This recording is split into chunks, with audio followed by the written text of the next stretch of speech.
नमस्कार प्यारे छात्रों, एमपीएस विद्यालय आप सभी छात्रों के उज्जवल, सफल, सुरक्षित और प्रसन्न भविष्य की कामना करता है। मैं जीतराम भास्कर आज आपको रसखान अध्याय के दूसरे सवैये की कुछ प्रश्न और व्याख्या हल कराऊंगा। तो बिना देरी करे आज के अध्ययन को प्रारंभ करते हैं।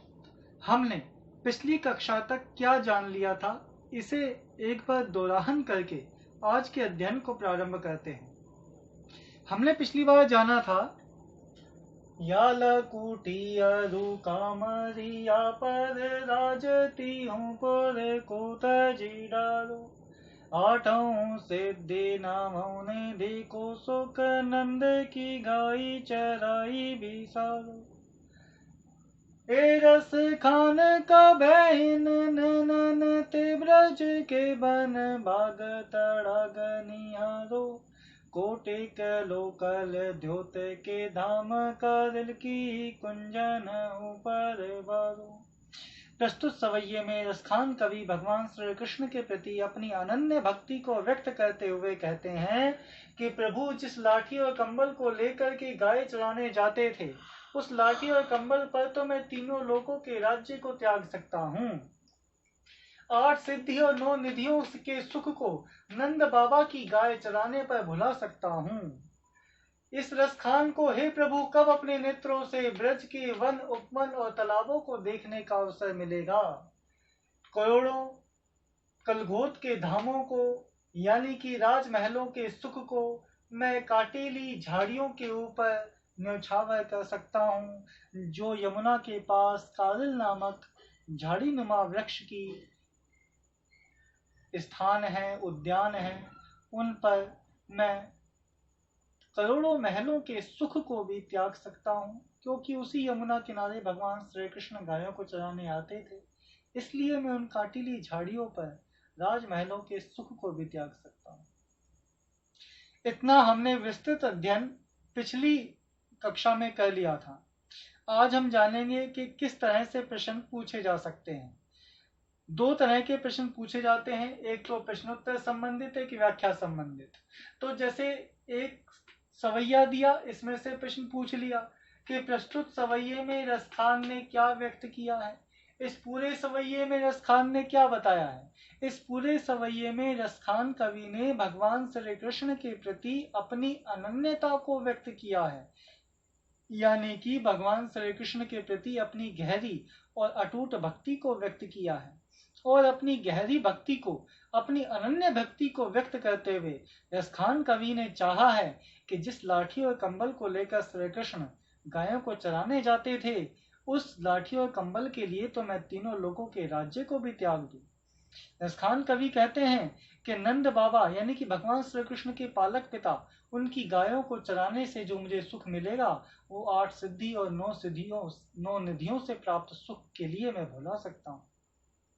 रसखान कवि ने कहा है कि हे प्रभु कब मुझे अपनी आंखों से ब्रज को देखने का सुअवसर मिलेगा।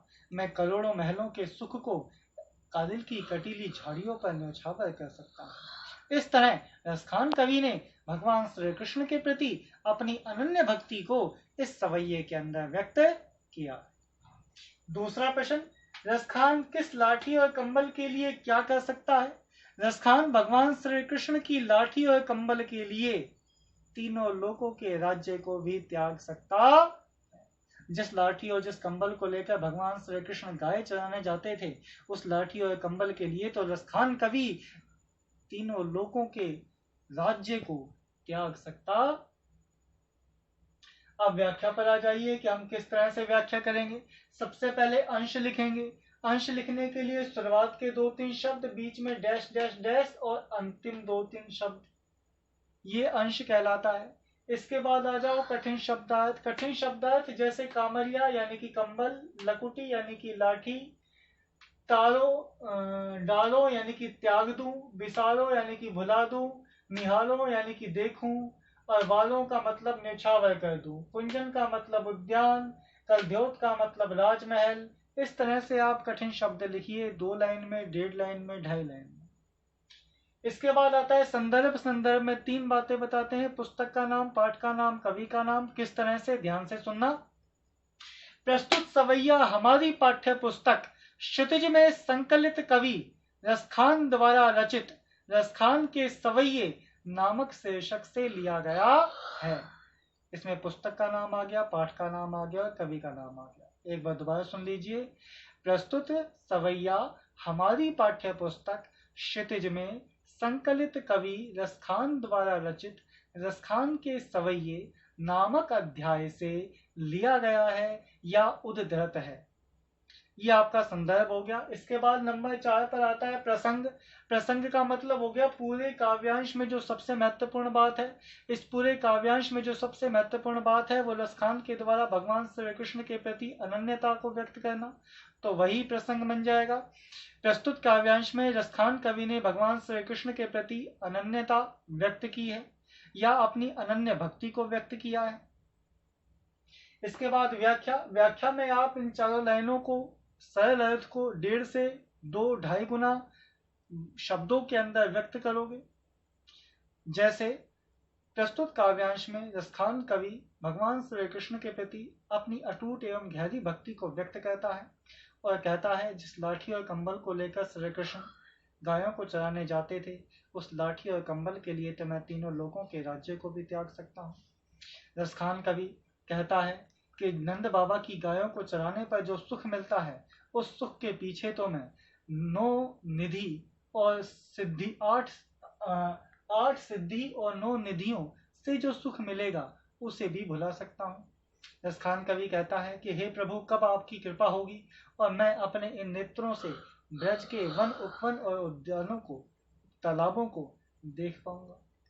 रसखान कवि कहता है कि वो उन कटीली झाड़ियों पर, कारिल नामक वृक्ष की कटीली झाड़ियों पर, जो यमुना के पास बहुत अत्यधिक मात्रा में है, जहां भगवान श्री कृष्ण खेलने और गायों को चराने जाते थे, जहां भगवान श्री कृष्ण अपनी लीलाएं दिखाया करते थे, उन कटीली झाड़ियों पर मैं कलद्योत के धाम यानी कि राजमहलों के सुख को भी त्याग सकता हूँ।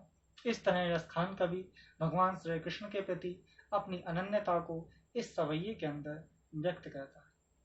इसके बाद नंबर 6 पर विशेष आता है। विशेष में एक बात कॉमन है, यानी कि सामान्य रूप से चलती है, जो आप पूरे पाठ में किसी भी सवैये में लिख सकते हो, वो है भाषा।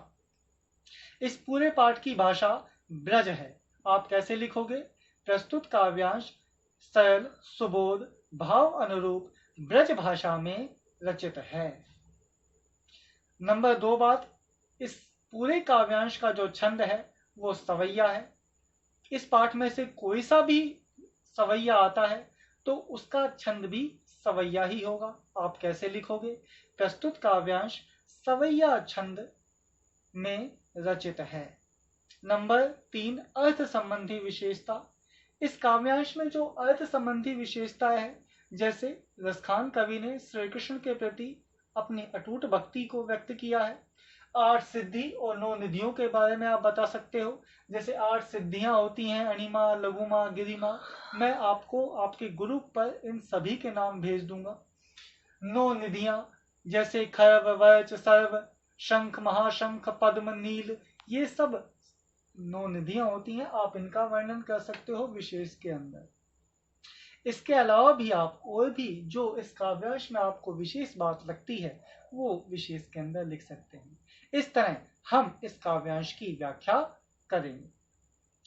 प्यारे बालकों, आप ध्यान पूर्वक इस सवैये की दोनों वीडियोस को देखना, समझना।